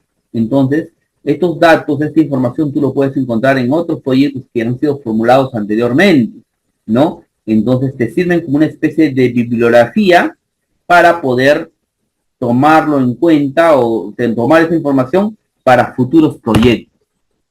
Y también, ¿por qué tiene que tener este acervo documentario? Porque muchas veces los órganos de fiscalización, como puede ser la Contraloría como puede ser la fiscalía, como puede ser también los regidores, el consejo municipal, puedan requerir proyectos del año 2010, del año 2009, del año 2008, ¿no? Por la fiscalía, por ejemplo. Es muy habitual que la fiscalía solicita el perfil, solicita el expediente técnico de ciertos proyectos que se han ejecutado anteriormente y que actualmente son materia de investigación. Entonces, cuando lo solicita la entidad, quien tiene como función tener esto inventariado, esta responsabilidad, son las unidades formuladoras. Entonces, todo perfil, todo proyecto de preinversión elaborado, tiene que la UF poder brindar esta información, ¿no? Y si no lo tiene, pues ellos serán responsables de no cumplir correctamente con justamente esta función que está establecida en las directivas y el reglamento de IPF.p, ¿no? Elabore el informe de consistencia de los proyectos de inversión. Eso lo vamos a explicar más adelante, qué es el informe de consistencia. Pero como adelanto, es que cuando un proyecto de inversión se declara viable, pasa a la fase de ejecución. Y en la fase de ejecución hemos mencionado que tiene dos etapas: la elaboración del expediente técnico y la ejecución física del proyecto. Cuando se elabora el expediente técnico, se requiere de un informe de consistencia, que es simplemente que la comparación entre el perfil y la comparación entre el expediente técnico, ver qué cambios ha tenido y que esos cambios no sean, se podría decir, sustanciales, ¿no? Unos cambios que no tienen que alterar la concepción técnica del proyecto, y si no es así, si no alteran, entonces la UF le va a dar ese informe de consistencia, ¿no? Es consistente con el estudio de preinversión, con el expediente técnico, son consistentes. Entonces, ese informe de consistencia es responsabilidad y función de la UF, ¿no? Y va a ser obligatorio para los proyectos de inversión. Ojo que el informe de consistencia solamente las UF lo dan a los proyectos de inversión. Cuando es una IOR, no requiere informe de consistencia. Cuando es una IOR, solamente se hace el expediente técnico y listo, y se ejecuta. Pero si es proyecto de inversión, antes de aprobar el expediente técnico, la UEI va a decir: oye, UF, dame el informe de consistencia. La UF va a revisar, va a comparar el perfil con el expediente técnico y va a darle el informe de consistencia, si se amerita. Y una vez con este informe de consistencia, recién ese expediente se aprueba bajo acto resolutivo, ¿no? La asesoría legal va a poner en su informe legal: bueno, el proyecto es consistente y está declarado, y esta consistencia se ha dado mediante informe X de la unidad formuladora, por lo tanto, se aprueba con acto resolutivo, ¿no? Porque cumplió cumplió con esa condición. Entonces, pero si no, la UF no le da el informe de consistencia, entonces ese expediente no se puede aprobar, porque el invierte.pe indica claramente que antes de la aprobación de un expediente técnico tiene que tener el informe de consistencia de la unidad formuladora, ¿no? Y tenemos la unidad ejecutora de inversiones. Las funciones de la unidad ejecutora de inversiones hemos mencionado: elabora el expediente técnico, documento equivalente. ¿Cuándo hablamos de documento equivalente? Esto quiero aclararles. Un proyecto puede tener tres tipos de componentes: un componente de infraestructura, un componente de equipamiento mobiliario y un componente de capacitación o sensibilización. Cuando tiene un componente de infraestructura, se elabora un expediente técnico, porque un expediente técnico tiene una relación directa con infraestructura, con obra, con fierro, cemento. Pero cuando tiene un componente de compra de mobiliario y equipamiento, su documento equivalente no vendría a ser un expediente técnico, sino vendría a ser un documento que se llama especificaciones técnicas. Ese vendría a ser el documento equivalente del expediente técnico, porque un mobiliario, un equipamiento, no vas a hacer un expediente técnico porque no es obra, no es fierro, cemento. Entonces su documento equivalente vendría a ser especificaciones técnicas. Y cuando hablamos de capacitación, del componente de capacitación o sensibilización, significa que tú vas a contratar a profesionales expertos que van a hacer ciertas capacitaciones o ciertas sensibilizaciones. Entonces, para contratar a ese personal, esos profesionales, tú vas a tener que elaborar términos de referencia, ¿no? Para eso tú no vas a hacer un expediente técnico porque no es obra. Entonces, a eso se refiere, ¿no? Elabora el expediente técnico o documento equivalente. Cuando tiene un componente de mobiliario, equipamiento o componente de capacitación, sensibilización, Su documento equivalente vendría a ser, como ya hemos mencionado, los términos de referencia o las especificaciones técnicas.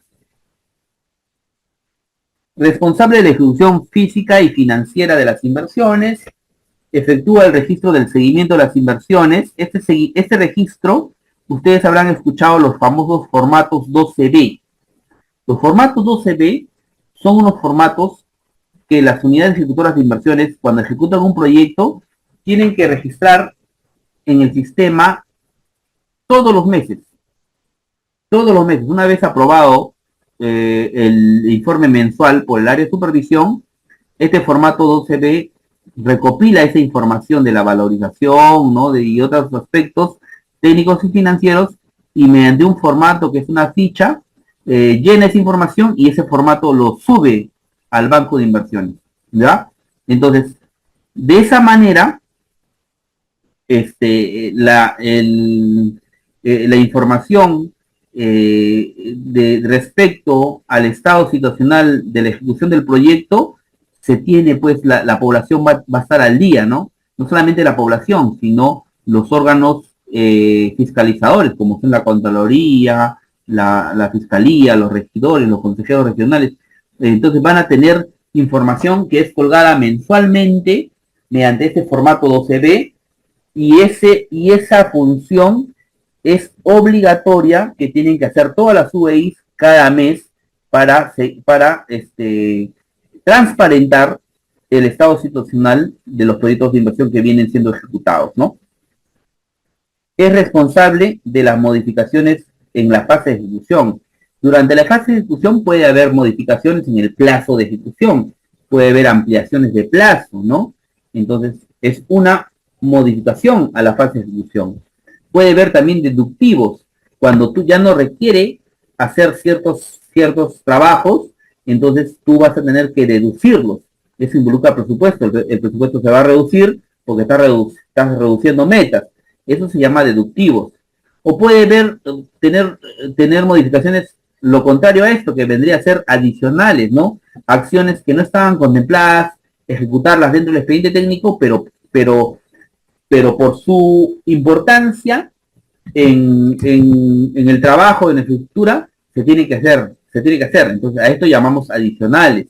Entonces, todas estas modificaciones que hemos mencionado, cada vez que se tienen que aprobar y se aprueban bajo un acto resolutivo, y se aprueban bajo un acto resolutivo que tiene un informe técnico por el supervisor, un sustento por las unidades ejecutoras de inversión. Entonces, toda esa documentación se tiene que colgar en el banco de inversiones también, ¿no? Es responsable de estas modificaciones esa unidad ejecutora de inversiones, ¿no? Cualquier modificación que se haga por encima de las normas, por encima de lo que dice los reglamentos o X norma, va a ser responsabilidad justamente de las unidades ejecutoras de inversiones, ¿no?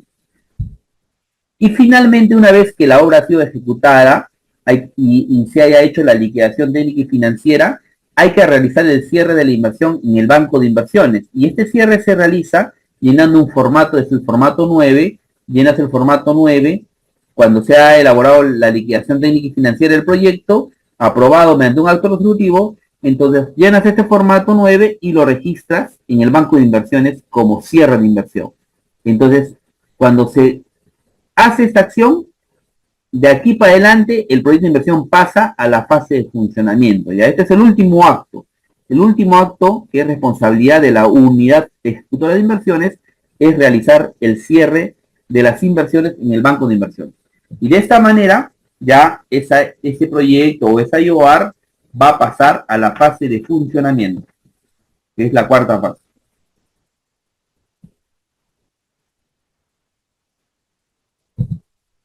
Bueno, entonces empezamos con la fase de programación multianual de inversiones, que es la primera fase, ¿no? Esto tuvimos que haber hablado la clase anterior, pero por motivos de tiempo no lo pudimos tocar.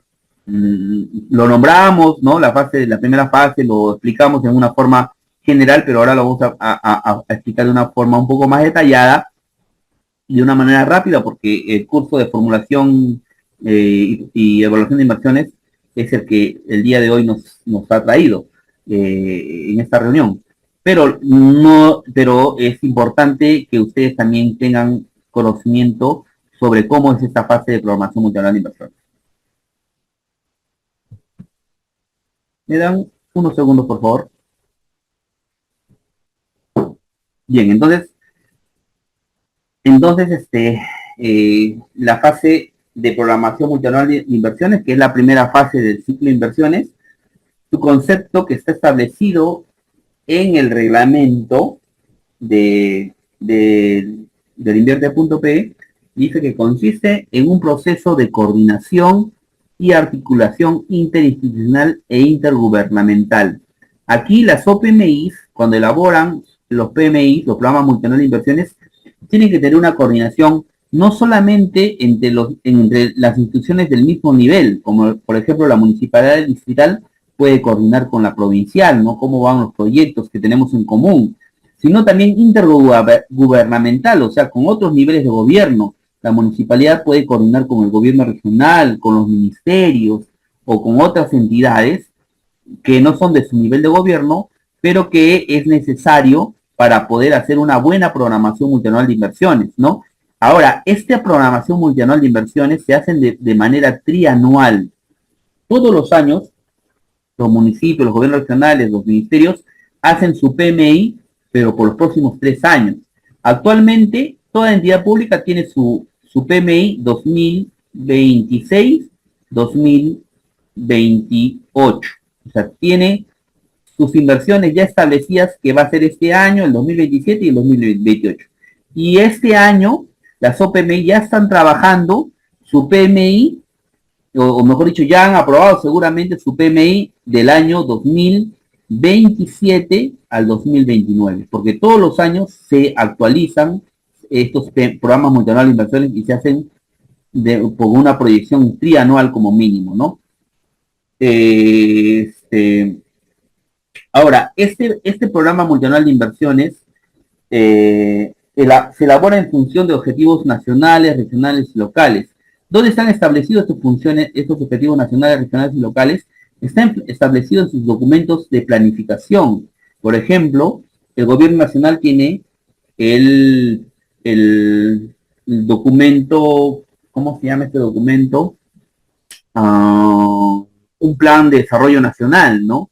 Los gobiernos regionales tienen sus planes de desarrollo concertado regional, los gobiernos locales tienen sus planes de desarrollo concertados locales, y dentro de esos instrumentos de planificación tienen objetivos estratégicos, y estos objetivos estratégicos tienen que servir como líneas, como se podría decir, como norte, para que todos los programas, los proyectos de inversión y la COR que se establezcan en los programas multianuales de inversiones puedan ayudar a cumplir esos objetivos estratégicos que están establecidos justamente en los planes estratégicos del Sistema Nacional de Planeamiento Estratégico, ¿no? Hay una vinculación ahí, ¿no? Entre la inversión pública y el Sistema Nacional de Planeamiento Estratégico. ¿Por qué? Porque el programa multianual de inversiones va a cerrar brechas de ciertos servicios que van a ayudar a cumplir los objetivos estratégicos de los planes, de los instrumentos de planificación, ya sea local, regional y nacional. Y ahora los que trabajan, por ejemplo, en planeamiento estratégico, saben muy bien de que el gobierno nacional tiene un plan estratégico nacional, y cuando los gobiernos regionales elaboran sus planes de desarrollo estratégico regional, tiene que estar acorde al plan nacional. Y asimismo, cuando elaboran los distritos planes estratégicos de desarrollo concertado local, tiene que estar acorde al plan regional y esto es algo al plan nacional, ¿no? O sea, tiene que haber una línea ahí, ¿no? Una sinergia. Entonces, es por eso que el programa multianual de inversiones se elabora teniendo en cuenta justamente estos planes, estos instrumentos de planificación del Sistema Nacional de Planeamiento, ¿no?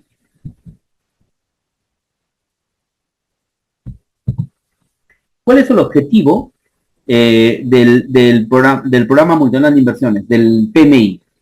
Acuérdense que nosotros habíamos mencionado que el sistema de inversión pública como sistema inicia en el año 2000 con la creación del SNIP. y en el año 2017-18 se crea el invierte.p, que vendría a ser un SNIP mejorado, ¿no? Pero cuando había SNIP, en el año 2000, solamente había 3 fases nada más. La fase de formulación y evaluación, la fase de ejecución y la fase de funcionamiento. No había esta fase, la primera fase de programación multinacional de inversiones. Con el invierte.p a partir del año 2018 recién se crea esta fase de programación multinacional de inversiones. Y es por eso que el objetivo de esta fase dice que es lograr la vinculación entre la inversión pública y el planeamiento estratégico y el proceso presupuestario. Para ello se identifica, selecciona y prioriza una cartera de inversiones orientada al cierre de brechas prioritarias. Ahorita vamos a ver cómo se articula, cómo articula el PMI con el planeamiento estratégico y con el proceso presupuestario del sistema de presupuesto público, ¿no? El PMI es como una bisagra, ¿no? Es como una bisagra entre estos dos sistemas administrativos. ¿Cuál es la importancia de esta fase o de este programa multinacional de inversiones, de instrumento, ¿no? Representa un cambio estructural en la forma de identificar, priorizar y ejecutar las inversiones públicas en el país. Por lo siguiente, es un instrumento de gestión del sistema de programación del invierte.p. Es un sistema de gestión del invierte.p. Se articula con otros sistemas administrativos, con el planeamiento estratégico, con el presupuesto público, con el tesoro público y con el sistema de abastecimiento. Hay una articulación necesaria que se tiene que dar ahí, ¿ya? Es transparente y de acceso público. ¿Por qué? Porque hemos mencionado que todo lo que se haga dentro del marco del invierte.pe, ya sea en la fase de formulación y la evaluación, ya sea en la fase de programación multinacional de inversiones, estos PMI, estos diagnósticos, esta cartera de inversiones que se hacen por los próximos 3 años y que conforman el PMI, está publicado, es de acceso público. ¿Por qué? Porque la OPMI tiene la obligación de publicarlo, registrarlo en el banco de inversiones y en otros sistemas aplicativos informáticos del MEF, y es de acceso público. Ustedes pueden entrar al banco de inversiones, pueden entrar al sistema de seguimiento de inversiones y pueden bajar el PMI de la municipalidad provincial de Tacna, pueden bajar el PMI del gobierno regional, pueden bajar el PMI de la municipalidad de Gregor Barra 5. O sea, ya pueden ustedes tener en sus manos cuáles son los proyectos de inversión o las IOR que van a ejecutar en los próximos 3 años y que está plasmado en su PMI, aprobado justamente por la entidad. Eso es de acceso público y ustedes lo pueden tener. Por eso se dice que su importancia de esta fase, porque es transparente y de acceso público. Mejora la ejecución de las inversiones, ¿no? Mejora la ejecución de las inversiones porque ya hay una mayor predictibilidad, ¿no? Antes, cuando no existía eso, los proyectos de inversión se priorizaban cada año en los presupuestos participativos, pero no había una planificación, ¿no? En cambio, con el PMI, que es un instrumento de gestión de un periodo de 3 años, tú ya sabes qué proyectos vas a ejecutar en los próximos 3 años, o al menos hay una mayor predictibilidad, ¿no? Ya hay una mayor transparencia, hay una mayor claridad y sobre todo ya sabemos qué es lo a dónde apuntamos, ¿no? Entonces, esa es la importancia de los programas mundiales de inversiones, de los famosos PMI. Ahora, la fase del programa mundial de inversiones tiene 6 etapas, ¿ya? Tiene 6 etapas.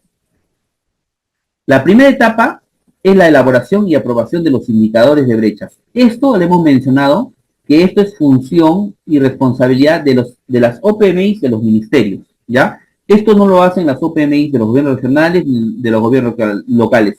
Esta elaboración de los indicadores de brecha lo hacen los ministerios, las OPMI de los ministerios. La segunda etapa es la elaboración y publicación del diagnóstico de brechas. Para hacer este diagnóstico de brechas, las OPMI de los gobiernos locales, los gobiernos regionales, utilizan estos indicadores de brechas que han sido elaborados por las OPMI de los ministerios, y con esos indicadores elaboran su diagnóstico de brechas. Esto sí se elaboran todas las OPMI, tanto de los gobiernos locales como gobiernos regionales como ministerios. La tercera etapa es elaboración y aprobación de los criterios de priorización. Una vez obtenido el diagnóstico de brechas, de los servicios que necesitamos trabajar y cerrar las brechas que necesitamos cerrar en nuestras jurisdicciones, tenemos que priorizarlos. Entonces se elabora unos criterios de priorización que nos permiten jerarquizarlos, ¿no? Decir cuál vamos a ejecutar primero y cuál vamos a ejecutar después. Entonces, ese instrumento de criterios de priorización también nos elaboran las OPMIs de los 3 niveles de gobierno, local, regional y local. La cuarta etapa, la elaboración de la cartera de inversiones. Una vez que tienes el diagnóstico de brecha, ya sabes qué cosa necesitas cerrar, ¿no? ¿Qué brecha necesitas cerrar? Ya tienes los criterios para jerarquizarlos, ¿no? Entonces, con eso, elaboras tu cartera de inversiones. La cartera de inversiones es la lista de proyectos e IOR que tú vas a ejecutar en los próximos 3 años. Esa lista de proyectos, ¿ya? Ese es el listado de proyectos que tú vas a hacer en los próximos 3 años. Esa es la cartera de inversiones. Ya hemos mencionado qué son inversiones. Inversiones son proyectos de inversión e IOR. Entonces, cartera de inversiones es la lista de proyectos y la lista de IOR que vamos a ejecutar en los próximos 3 años que se vienen y va a ser ejecutado por las entidades públicas. Luego de eso viene la aprobación de los PMIs y la presentación a la Dirección General de Programación Multianual de Inversión Pública. La aprobación del PMI lo hacen el órgano resolutivo, el alcalde, el gobernador regional o los ministros, y una vez aprobado tu PMI, se presenta a la Dirección General de Presupuesto, Dirección General de Programación Multianual de Inversiones al mes, a esta Dirección General, que tiene como función recopilar todos los PMI de los gobiernos locales, gobiernos regionales y ministerios y lo convierte en un solo PMI, que es el PMI estatal. Y como sexta etapa de esta fase es elaboración y publicación del PMI estatal, ¿no? El PMI del Estado. Y esto finalmente lo hace la Dirección General de Programación Multianual de Inversiones, que es el órgano rector del invierte.pe, ¿no? Entonces, de esta manera se concluye las 6 etapas que conforman la fase de programación multianual de inversiones, ¿no? La primera fase del invierte.pe. Bueno, estimados alumnos, ya son las 5:30. Como les había manifestado inicialmente, teníamos que tratar esta fase que no se había tratado en la clase anterior y que el tiempo no nos iba a alcanzar. Por lo tanto, vamos a hacer ciertas coordinaciones con el organizador para poder completar esta clase del día de hoy, que es la fase de formulación y evaluación de inversiones, completarla en una próxima que podría ser el próximo sábado. Bueno, entonces concluimos. Que tengan muy buenas tardes y nos estamos viendo en una próxima programación de la clase que seguramente les va a comunicar el organizador del evento. Bueno, muchas gracias y estamos entonces a la espera y la confirmación de la próxima clase.